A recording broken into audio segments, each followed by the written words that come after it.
누가복음 16장 19절로 31절까지 말씀을 제가 봉독해 드리도록 하겠습니다. 한 부자가 있어 자색 옷과 고운 베옷을 입고 날마다 호화롭게 즐기더라. 그런데 나사로라 이름하는 한 거지가 헌데 투성이로 그의 대문 앞에 버려진 채 그 부자의 상에서 떨어지는 것으로 배불리려 하며 심지어 개들이 와서 그 헌대를 핥더라. 이에 그 거지가 죽어 천사들에게 받들려 아브라함의 품에 들어가고 부자도 죽어 장사되며 그가 음부에서 고통 중에 눈을 들어 멀리 아브라함과 그의 품에 있는 나사로를 보고 불러 이르되 아버지 아브라함이여 나를 긍휼히 여기사 나사로를 보내어 그 손가락 끝에 물을 찍어 내 혀를 서늘하게 하소서. 내가 이 불꽃 가운데서 괴로워하나이다. 아브라함이 이르되 예 너는 살았을 때에 좋은 것을 받았고 나사로는 고난을 받았으니 이것을 기억하라. 이제 그는 여기서 위로를 받고 너는 괴로움을 받느니라. 그뿐 아니라 너희와 우리 사이에 큰 구렁텅이가 놓여 있어 여기서 너희에게 건너가고자 하되 갈 수 없고 거기서 우리에게 건너올 수도 없게 하였느니라. 이르되 그러면 아버지여 구하노니 나사로를 내 아버지의 집에 보내소서. 내 형제 5이 있으니 그들에게 증언하게 하여 그들로 이 고통받는 곳에 오지 않게 하소서. 아브라함이 이르되 그들에게 모세와 선지자들이 있으니 그들에게 들을지어다. 이르되 그렇지 아니하니이다. 아버지 아브라함이여 만일 죽은 자에게서 그들에게 가는 자가 있으면 회개하리이다. 이르되 모세와 선지자들에게 듣지 아니하면 비록 죽은 자 가운데서 살아나는 자가 있을지라도 권함을 받지 아니하리라 하였다 하시니라. 아멘. 오늘 우리가 나눈 말씀은 우리에게 부자와 거지 나사로의 이야기로 비유의 말씀으로 익히 아는 내용이지요. 오늘 이 말씀은 사실 바리새인들을 향한 주님의 비유의 말씀입니다. 그 바리새인들을 향한 비유의 말씀을 전하기에 앞서서 16장 전반적인 말씀을 여러분들에게 먼저 말씀을 드리는 것이 좋을 듯합니다. 16장에는요 두 비유가 등장합니다. 먼저 등장하는 비유가 뭐냐면 옳지 않은 청지기 비유예요. 이 비유는 1차적인 비유의 말씀을 듣는 대상이 제자들입니다. 물론 제자들만이 듣는 말씀은 아닙니다만은 이 말씀을 제자들에게 전하였고 많은 무리들이 이 비유의 말씀을 듣고 있었어요. 옳지 않는 청지기 비유의 내용은 이와 같습니다. 이 세상을 살아가는 사람들의 눈에 재물이 가장 크게 보인다는 거지요. 재물이 있으면, 부하면, 돈이 많으면 아무런 염려와 근심 걱정 없이 내가 잘 살 수 있을 것이다 라는 것이 세상의 기준이요 세상의 가치관이라는 거예요. 실제로 그러한 모습으로 살아가는 사람들이 얼마나 많은지요. 그런데 주님은 제자들에게 말을 하는 거예요. 사람들의 눈으로 볼 때에 그 재물이 가장 크게 보이지만 우리는 세상의 삶이 전부가 아니지 않느냐. 주님께서는 제자들에게 말을 하는 거예요. 영원한 세계가 우리들에게 약속되었고 영원한 세계에서 바라본다면 이 재물은 참되지도 영원하지도 않다는 거예요.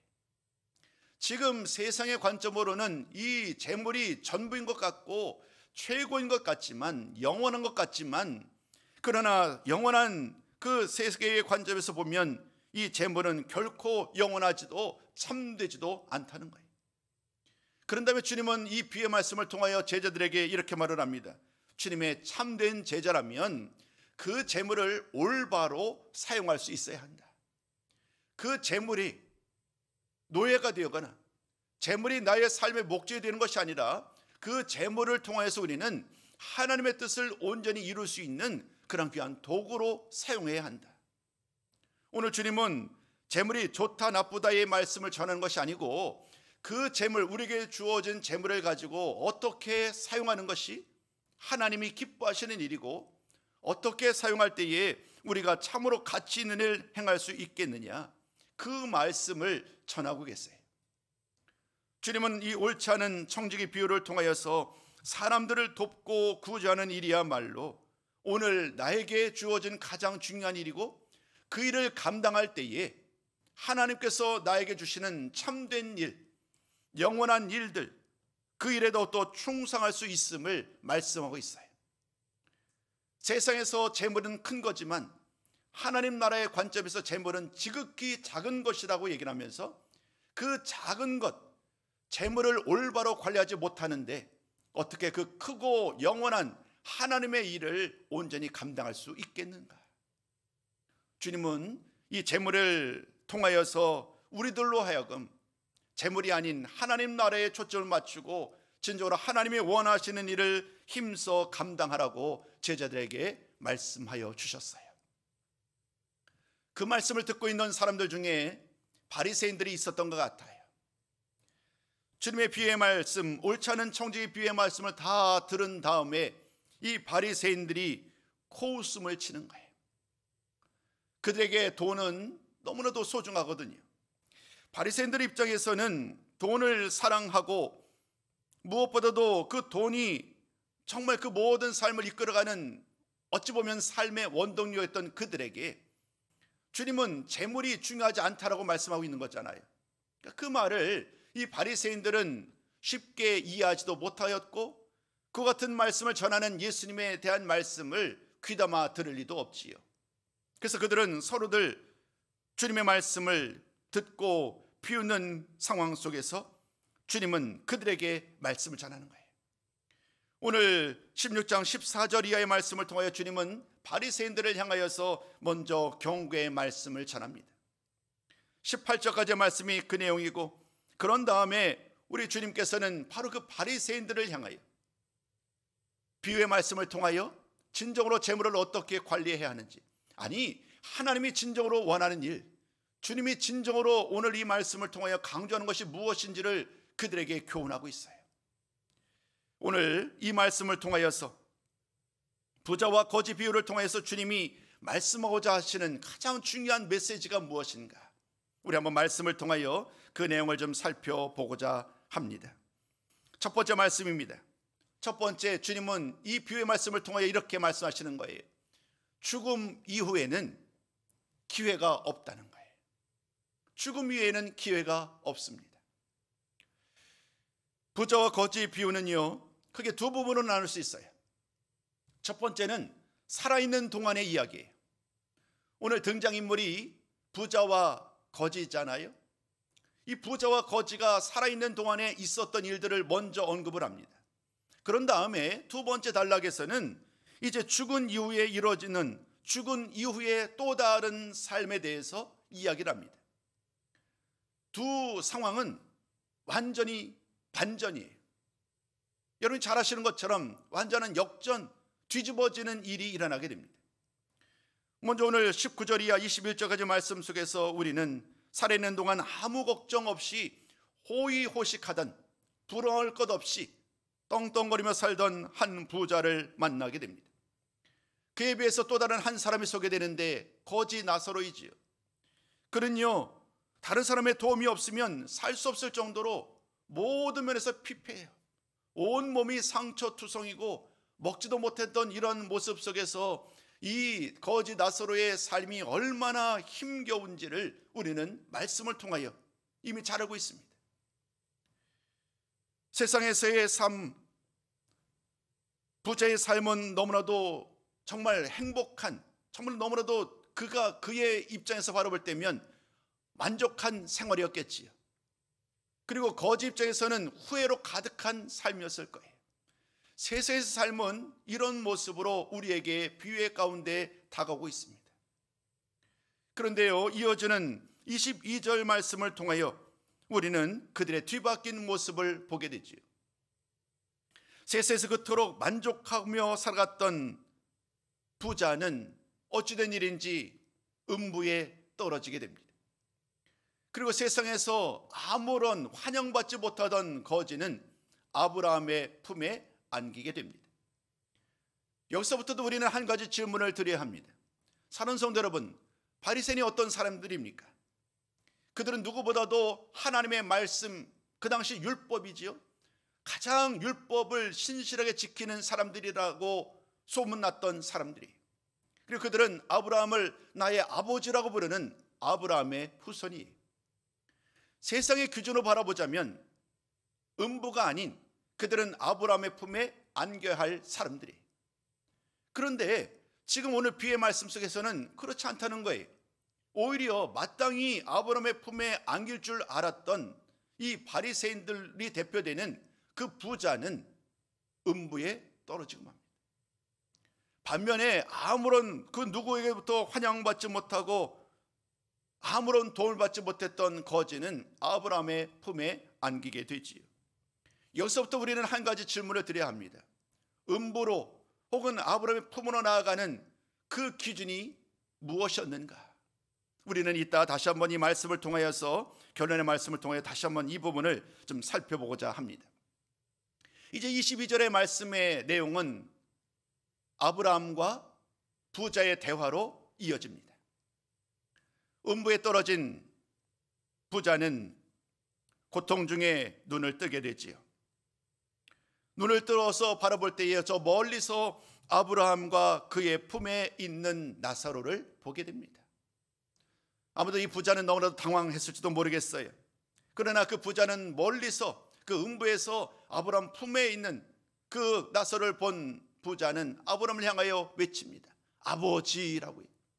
여전히 이 부자에게 아브라함은 자신의 아버지거든요. 아버지라고 이름을 부르면서 그 아버지가 나를 도와주셔야 합니다. 지금 내가 너무나도 목이 마릅니다 라고 하면서 나의 목을, 그 갈급한 내 목을 긍휼히 여기셔서 물을 달라라고 간청을 하지요. 그러나 그 나사로를 긍휼히 여기지 않았던 그 부자에 대한 그 말씀 속에서의 흐름은 결코 우호적이지 않지요. 심지어 아브라함마저도, 이 부자가 아브라함을 아버지로 부르는 그 아브라함마저도 이 부자의 말에 결코 긍정적으로 말하지 않습니다. 자신이 음부의 뜨거운 불로 인해서 큰 고통을 당하고 있다고 나사로를 보내서 이 고통의 문제를 해결해 달라고 간청하지만 어쩐 일인지 아브라함은 그 부자의 간청에 반응을 보이지 않아요. 그저 아브라함은 이렇게 말할 뿐입니다.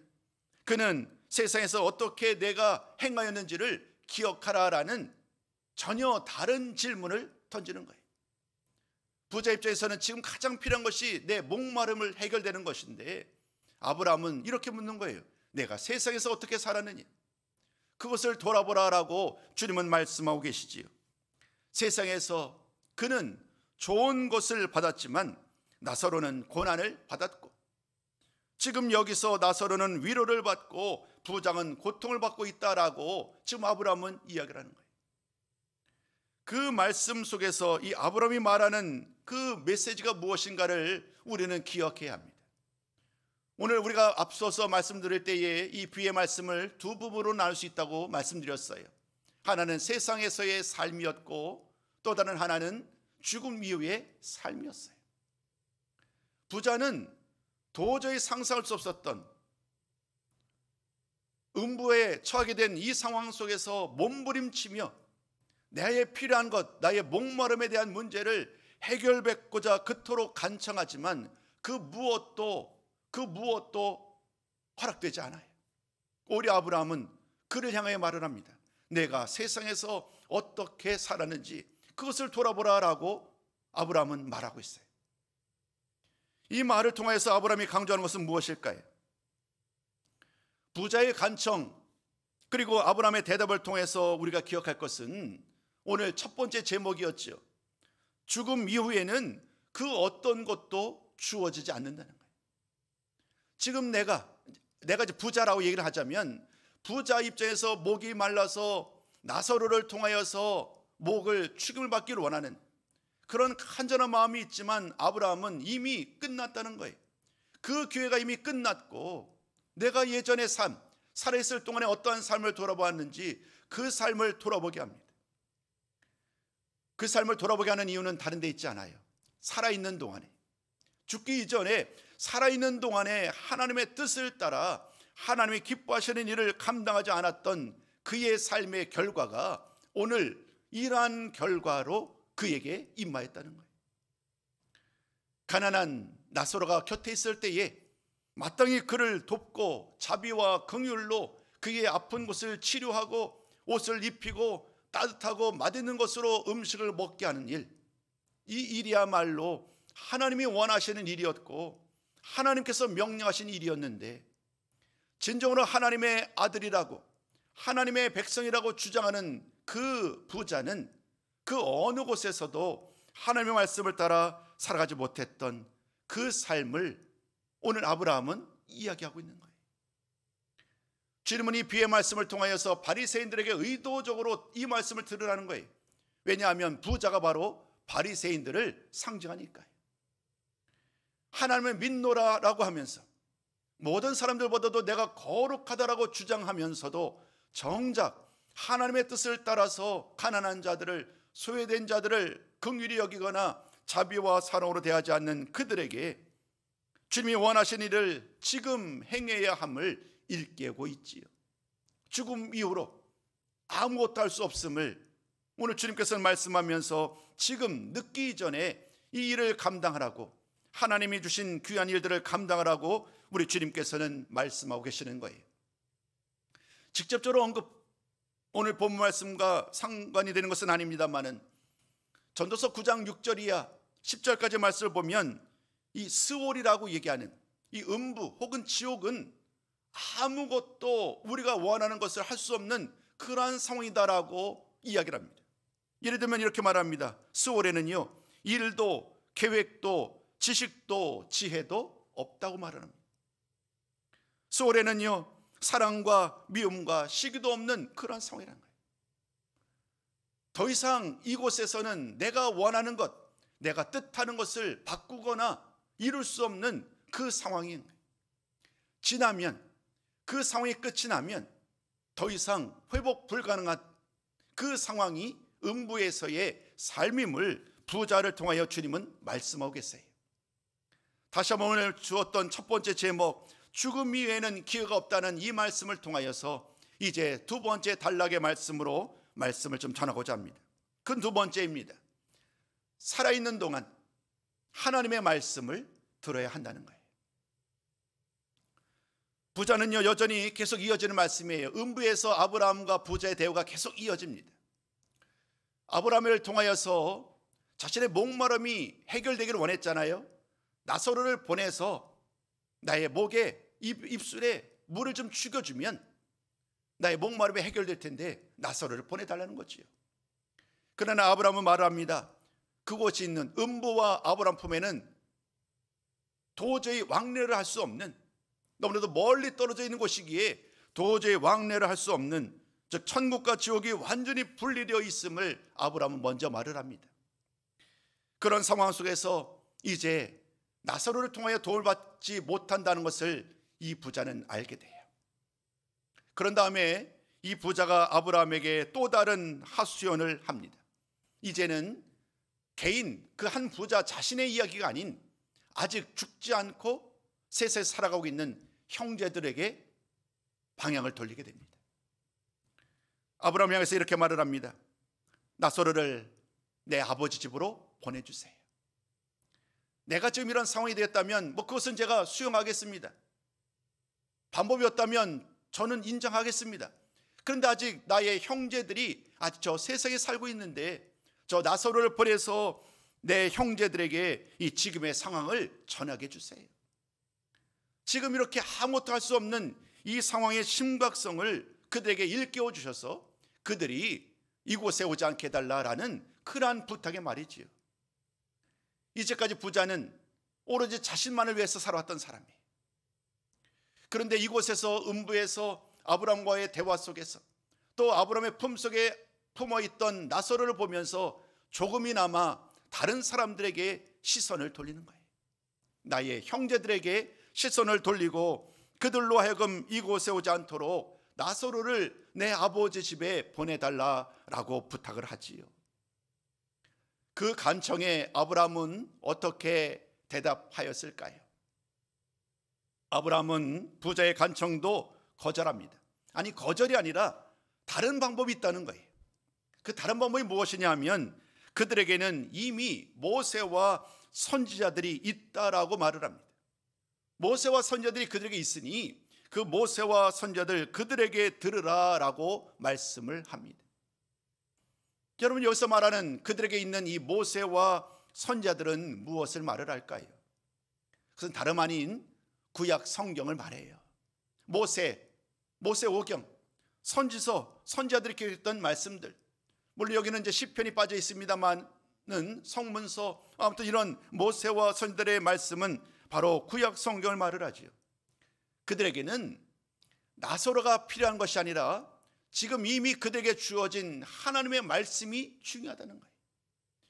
그들이 죽기 전에 하나님의 말씀을 듣고 그 말씀을 따라 산다면 고통받는 곳이 아닌 아브라함의 품에 안길 수 있다는 거예요.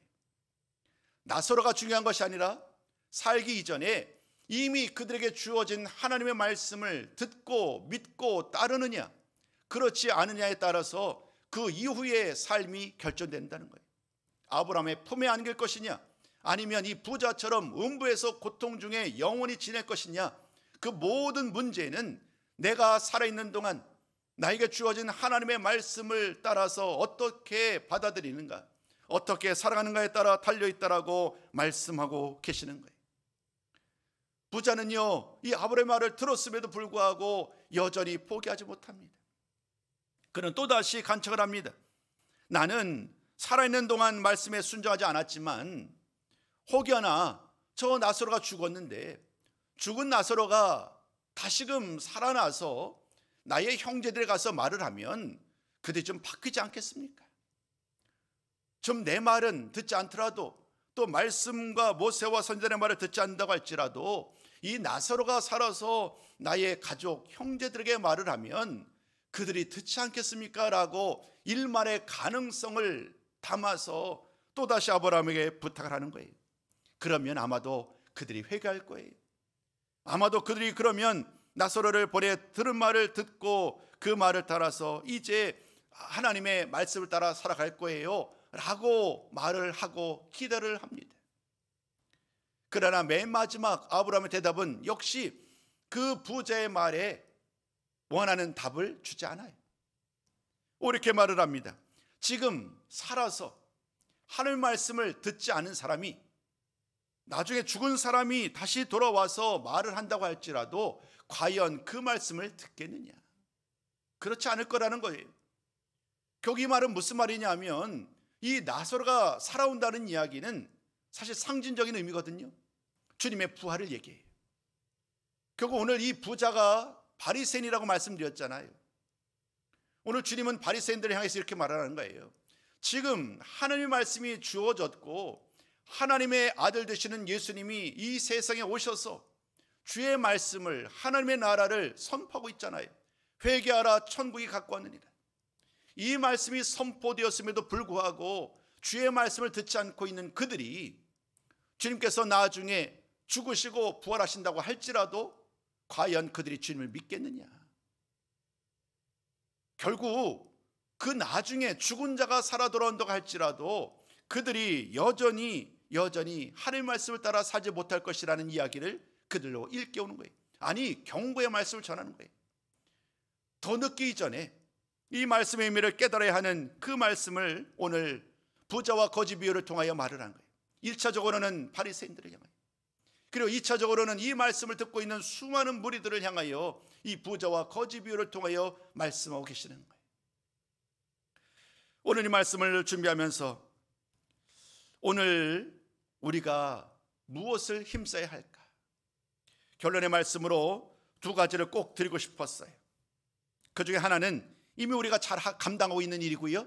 두 번째는 지금까지도 잘하고 있지만 더 힘써야 될 일이에요. 첫 번째 말씀, 결론의 말씀입니다. 첫 번째, 오늘 예수님을 믿어야 한다는 거예요. 오늘이 중요합니다. 내일이 아니라, 나중이 아니라 오늘, 지금 예수님을 믿어야 하는 거예요. 오늘 부자의 이야기는 바로 이 이야기를 우리에게 전하고 있어요. 여러분, 바리새인들 잘 알잖아요.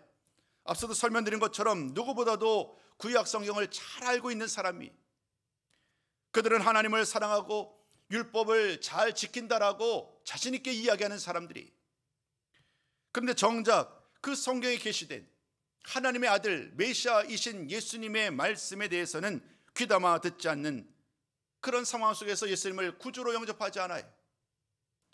비유를 통해서 주님이 그들에게 강조하는 것은 딱 한 가지예요. 죽은 후에는 심판만이 기다릴 뿐이니 더 늦기 전에 예수님을 살아있는 동안에 회개하고 예수님을 믿음으로 구원을 받아야 한다는 거예요.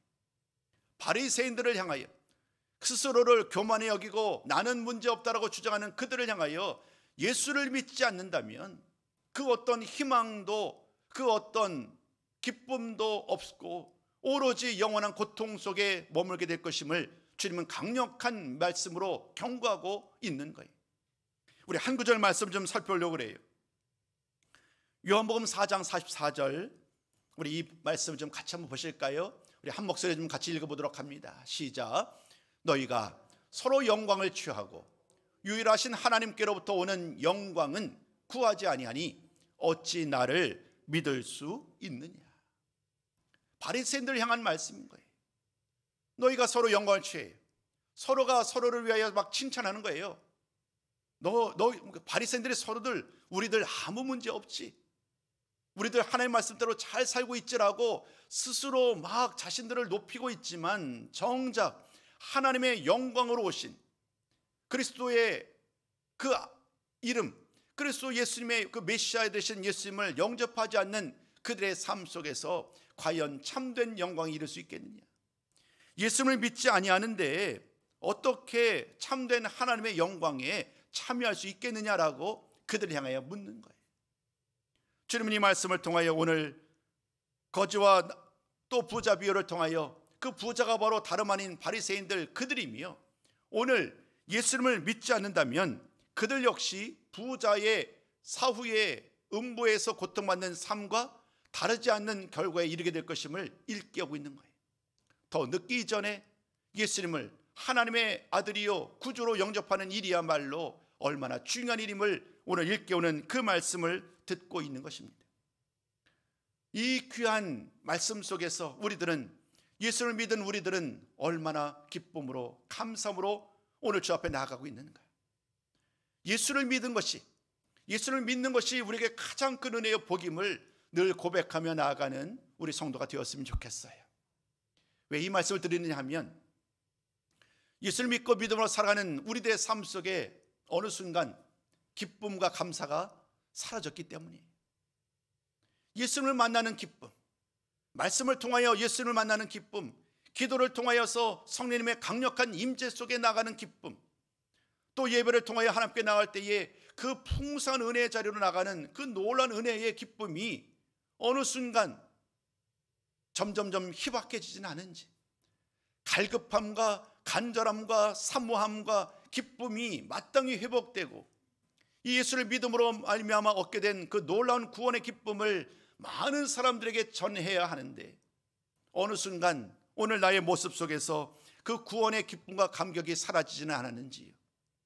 오늘 부자와 거지 나사로 비유를 통하여 다시 한번 예수를 믿는 이 은혜가, 이 놀라운 구원의 기쁨이 하나님의 복이요 하나님의 은혜임을 이 시간 함께 하나님께 고백하는 시간 되었으면 좋겠습니다. 그리고 날마다 그 예수를 믿음으로 말미암아 얻게 된 이 구원의 기쁨을 마음껏 누리며 또 많은 사람들에게 이 기쁨을 나눌 수 있는 우리 모든 성도가 되시기를 주님의 이름으로 부탁을 드리겠습니다. 두 번째입니다. 큰 결론의 두 번째, 오늘 말씀에 순종해야 한다는 거예요. 오늘 예수님을 믿었어요. 그것으로 끝이 아니라는 거예요. 오늘 예수님을 믿었다면 동시에 오늘 말씀에 순종하는 삶을 살아야 한다는 거예요. 결국 부자 비유 또 거지 나사로의 비유를 통하여서 부자는 그 기회가 있었어요. 살아있는 동안에 하나님의 말씀을 따라서 거지 나사로를 잘 돌보고 입히고 먹임으로 말미암아 하나님을 기쁘시게 할 수 있는 기회가 그들에게 주어졌건만, 그들은 그 기쁨을, 그 귀한 기회를 스스로 버려버리고 만 거지요. 비단 바리새인들의 이야기입니다마는 바리새인들에게만 국한된 말이 아니죠. 예수를 믿고 믿음으로 살아가고 있는 우리들에게 주님은 그 믿음으로 살아가는 우리들에게 주의 말씀을 따라 살아가야 함을 일깨우고 있는 것이지요. 특별히 재물이 오늘 이 전체적인 말씀의 흐름 속에서 중요한 기조로 언급되고 있어요. 재물에 대해서 어떠한 태도를 보이는가? 재물을 가지고 내가 어떠한 모습으로 그 재물을 선용하는가? 이 일을 통하여 우리가 과연 하나님의 자녀로 올바로 살아가고 있느냐를 질문하고 계시지요. 하나님의 말씀을 따라 산다는 것은 이런 모든 것을 다 망라하는 거지요. 재물의 청지기로 다른 사람을 섬기고 또 다른 사람을 구제하는 일에 온전히 사용될 때에 이것이야말로 하나님이 원하시는 그런 모습이 아니겠는가? 왜 내가 오늘 하나님의 말씀을 따라 살아가야 하는가? 오늘 본문에서 말한 것처럼 구제하고 섬기는 삶을 살아가야 하는가? 그 이유는 다른 데 있지 않아요. 우리 마태복음 7장 21절 말씀을 통해서 그 답을 좀 찾아보고자 합니다. 화면에 준비된 말씀, 한번 같이 한번 이 말씀도 읽어봤으면 좋겠습니다. 함께 있습니다. 시작. 나더러 주여 주여 하는 자마다 다 천국에 들어갈 것이 아니요 다만 하늘에 계신 내 아버지의 뜻대로 행하는 자라야 들어가리라. 하늘에 계신 내 아버지의 뜻대로 행하는 자라야 들어가리라. 우리는 예수를 믿음으로 말미암아 구원을 받습니다. 오늘 이 말씀에는 하나님의 뜻대로 행하는 자라야 천국에 들어갈 수 있다고 말합니다. 두 말이 얼뜻 보면 좀 달라 보여요. 한 곳에서는 믿음을 강조하는 것 같고 한 곳은 우리의 행위를 강조하는 것 같아요. 그러나 주의 말씀은 동일합니다. 믿음으로 구원받은 우리들의 삶 속에서 하나님의 말씀을 따라 살아가는 그 삶의 열매, 삶의 고백이 없다면 그 믿음은 진정한 믿음이 아니라는 거예요. 믿음과 행함은 따로 떨어지는 것이 아니라는 거예요. 진정한 믿음은, 참된 믿음은 언제나 하나님의 뜻을 따라 행하는, 하나님의 말씀을 따라 행하는 그런 삶으로 이어지기 때문에 오늘 부자와 거지 비유를 통하여 주님은 이렇게 말합니다. 더는 기회가 없다는 거예요. 지금이야말로 결정을 내려야 된다는 거예요. 예수를 믿지 않은 사람들이라면 예수를 믿어야 하고, 예수를 믿은 사람이라면 더 늦기 전에 주의 말씀을 따라 살기를 힘써야 한다는 거예요. 이것이 하나님의 뜻이요, 하나님의 일을 행하는 사람만이 진정으로 영원한 하나님의 은혜의 나라, 하나님의 복된 나라에서 영원한 기쁨을 누릴 수 있기 때문입니다. 자비와 긍휼을 베풀고 선한 일을 행하라고 오늘 마태복음은, 또 오늘 함께 나눴던 이 누가복음은 오늘 우리의 삶 속에서의 선한 행동을 강조하고 있어요. 오늘 기도 가운데서 그런 기도를 드렸습니다마는 최근에 큰 지진이 있었잖아요. 터키, 지금 이제 터키라가 아니라 튀르키예라고 부르죠. 또 시리아까지 4만 명, 5만 명 다 따지면 한 6, 7만 명 이상의 많은 사람들이 죽게 된 그런 일들을 우리는 듣게 됩니다. 그리스도인으로 믿음으로 하나님과 더불어 만남과 교제를 중요하지만 크지 않더라도 이 작은 곳에서의 이런 섬김과 이런 나눔이 필요한 시대를 살아가고 있어요. 시간을 조금 많이 제가 사용을 했네요. 최근에 교회를 향한 설문조사의 내용을 본 적이 있어요. 교회를 어떻게 바라보느냐, 교회만이 아니라 불교, 기독교, 천주교들을 대상으로 예수를 믿지 않는 사람들이 어떻게 이 세, 그들의 입장에서는 종교이죠, 종교를 바라보느냐. 안타깝게도 우리 기독교가 가장 비호감의 종교로 결과치가 나왔어요. 그러면 다른 종교들은 세상에 대해서 나름대로 역할들을 감당하는데 기독교는 자기들만의 만족감과 자기들만의 기쁨 속에 빠져 있다는 거예요. 이웃을 바라보지 않는 거예요. 돕는 일에 인색하다는 거예요. 그러한 설문조사를 보면서 오늘 이 말씀 속에서 다시 한번 깨닫게 됩니다. 예수를 믿음으로 구원받은 그 구원의 기쁨은 철저하게 우리의 삶의 고백으로 이어져야 된다는 것. 이 세상을 향하여, 이웃을 향하여 고통받는 이웃을 품지 않고 우리들만의 기쁨을 누린다는 것은 하나님이 원하시는 기쁨이 아니라는 거예요. 다시 한번 오늘 말씀에 새겨진 이 귀한 말씀의 의미를 깨닫고 이 보물을 땅이 아니라 하늘에 쌓아두는 사람, 더 나아가서 하나님께 대하여 부유한 사람이 되는 것, 이 세상에 가난한 자를 섬기고 구제하며 선한 일에 힘쓰는 삶을 살아갈 때에 하나님께서 그들을 귀하게 여기시지 않겠는가.